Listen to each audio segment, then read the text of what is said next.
Evening. Here is the news at 6. First, the highlights. Lagos State's government provides about 200,000 jobs, harnesses natural gift of coconut to eradicate poverty.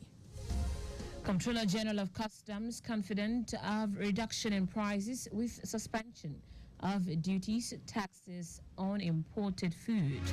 On the foreign scene, Bangladesh president dissolves parliament, frees former prime minister.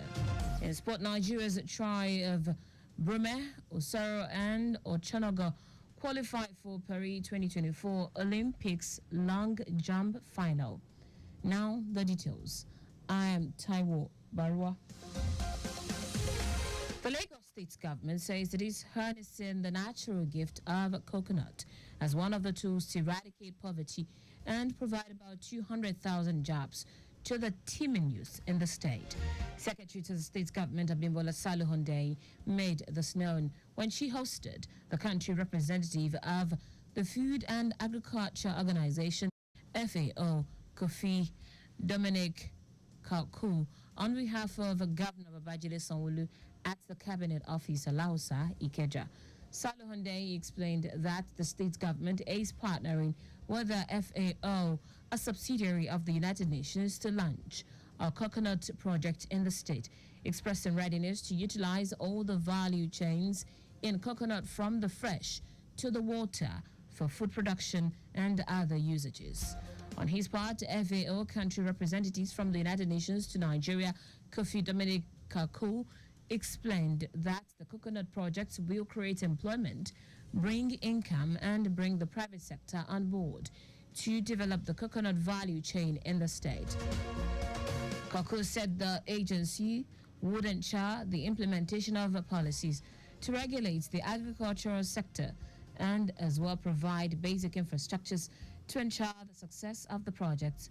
He added that the FAO is also looking to develop aquaculture and fishery in Lagos State, which will help to stabilize the economy and as well fight food insecurity. The Lagos State Traffic Management Authority, LASMA, has emphasized the importance of safety, urging all motorists, including commercial bus drivers, to avoid excessive speed during their journeys within or outside Lagos. LASMA General Manager Lalekon Bakarioki made the call when he led his team and other emergency responders in a swift response to a serious multi-vehicle accident at New Garage by Odoyalaro area of Ojota, Lagos, early this morning. Bakarioki confirmed the accident, which occurred around the area around 3 a.m., involved a Volkswagen commercial bus loaded with vegetables and a containerized vehicle that had crashed into a Jersey barrier. He confirmed that 2 victims trapped in the accident were successfully rescued alive by LASMA personnel and other emergency responders. Bakarioki said the rescued victims were immediately transported to the hospital by the Lagos State Ambulance Service, adding that all vehicles involved were promptly cleared with the assistance of the Lagos State Emergency Management Agency LASEMA Response Unit LRU. The Commissioner for Physical Planning and Urban Development, Oluyinka Olumide, has visited the catchment areas of the Badagry sub-region ahead of the final stakeholders meeting on the review of the plan coming up on Thursday at Bubamawa Auditorium, Lagos State University, Ojo. Olumide, who was accompanied by the Permanent Secretary, Office of Physical Planning, Oluwole Shotire, and some management staff of the ministry, said that the main purpose of the visit was to have first-hand information about the action areas and other proposals in the reviewed Badagry sub-region master plan, and also encourage stakeholders in the region to participate actively in the upcoming stakeholders meeting. He said that stakeholders engagement is an integral part of the plan preparation process in Lagos State, as well as an avenue to promote inclusiveness and ownership. The Lagos State Building Control Agency, LAPCA, has stated that it will start sealing construction sites in the state that are not supervised by relevant professionals in the built environment. LAPCA General Manager Bola Oki made this known when setting up an ad hoc task force to enforce the directive. Oki said the state has observed with dismay the non-involvement of relevant professionals in the built environment in building constructions in the state, and directed that property owners and developers all over the state must ensure that all relevant professionals in the built environment, such as structural and civil, mechanical, electrical engineers, builders, and architectures and architects are fully engaged in their building project. According to him, LAPCA will be visiting building sites that flout the directive to engage building professionals who specialize in the design, construction, maintenance, and management in their building projects, warning that such sites will be sealed and possibly removed. Oki added that the directive became necessary to safeguard the building construction industry and to ensure that buildings being constructed in the state are done only by professionals who can vouch for their safety and fitness for habitation. Now to the rest of the stories. The Comptroller General of Customs, Bashir Adeniyi, has expressed hope that the suspension of duties and taxes on imported food items over some time would help reduce food prices. Adeniyi, who stated this at the security heads meeting in Abuja, said the service is dedicated to implementing the policy as outlined by the government. The Comptroller General said there is a need to ensure the interest of all stakeholders were considered before the implementation of the policy. He urged Nigerians to be patient, adding that some of the imported items already in the country would be cleared without duties and taxes. The Transmission Company of Nigeria, TCN, says power supply has been restored to areas affected by arson in the Benin Egbe 330 kilovolts isolator. TCN General Manager Public Affairs Ndidi Mba, in a statement, said the arson caused lines tripping and consequent loss of supply to some areas. Mba explained that the lines tripping started earlier at about 2:47 p.m. on Monday with a heavy system surge that led to the arson of Benin Egbe line isolator fingers at the Egbe transmission substation switchyard. Arson is an electrical discharge that occurs when electrons flow between two conductors, usually metal, in an environment with a gas or vacuum. The Nigeria Police Forces issued a stern warning against the display of foreign flags during protest with calls for a military coup. The police said such actions are treasonable felonies under Nigerian law. This statement follows recent violent protests in Bauchi, Kano, Kaduna, and Katsina State, where demonstrators were seen brandishing foreign flags. According to a statement released by the force public relations officer Olumuyiwa Adejobi, the Inspector General of Police Kayode Egbetokun emphasized the gravity of these actions. The statement said police investigations have found that some protest organizers are behind these activities.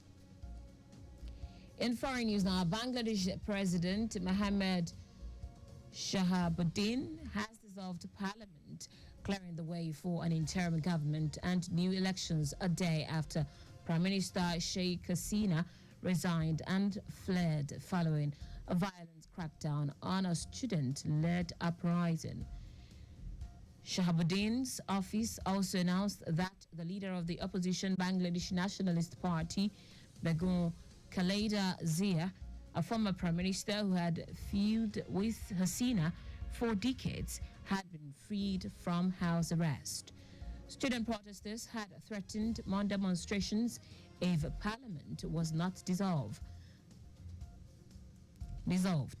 The movement that toppled Hasina rose out of demonstrations against public sector job quotas for families of veterans of Bangladesh 1971 independence war, seen by critics as a means to reserve jobs for allies of the ruling party.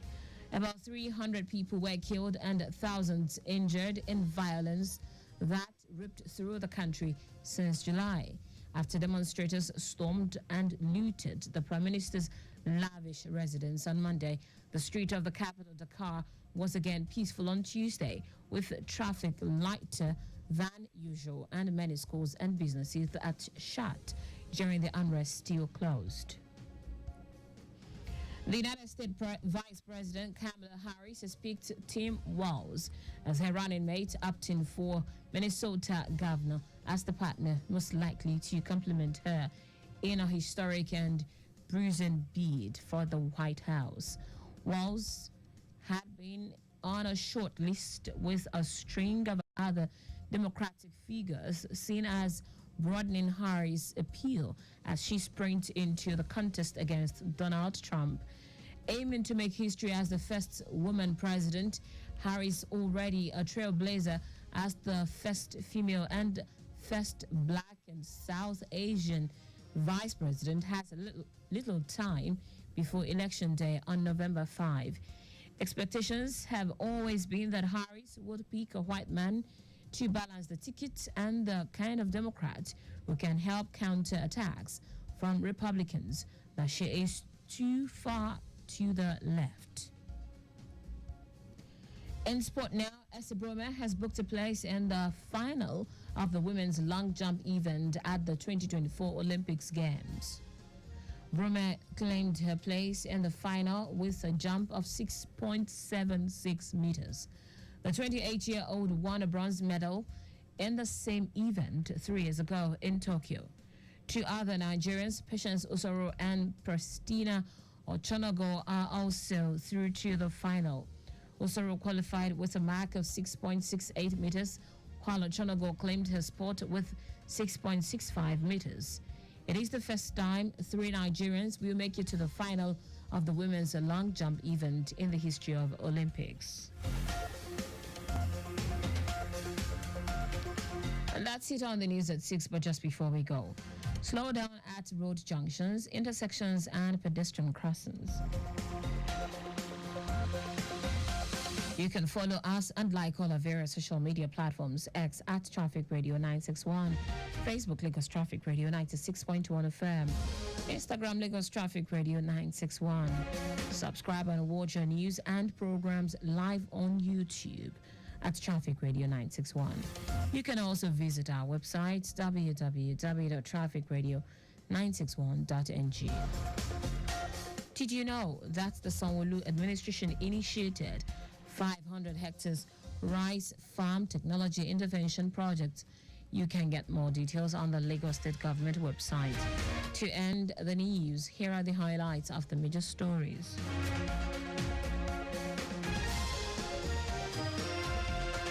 The Lagos State government said it was harnessing the natural gift of coconut as one of the tools to eradicate poverty and provide about 200,000 jobs to the teeming youth in the state. The Comptroller General of Customs, Bashir Adini, has expressed hope that the suspension of duties and taxes on imported food items over some time would help reduce food prices. We also told you that Bangladesh's President Mohammed Shahabuddin has dissolved parliament, clearing the way for an interim government and new elections, a day after Prime Minister Sheikh Hasina resigned and fled following a violent crackdown on a student-led uprising. And finally, in sport, Nigeria's trio of Brome, Patience Osoro, and Pristina Ochonogo have booked a place in the final of the women's long jump event at the 2024 Olympic Games. For contact with the newsroom, send a message to info@trafficradio961.ng. That ends the news broadcast compiled by Adirayo Idowolaya. I am Taiwo Baruwa. Thank you for listening.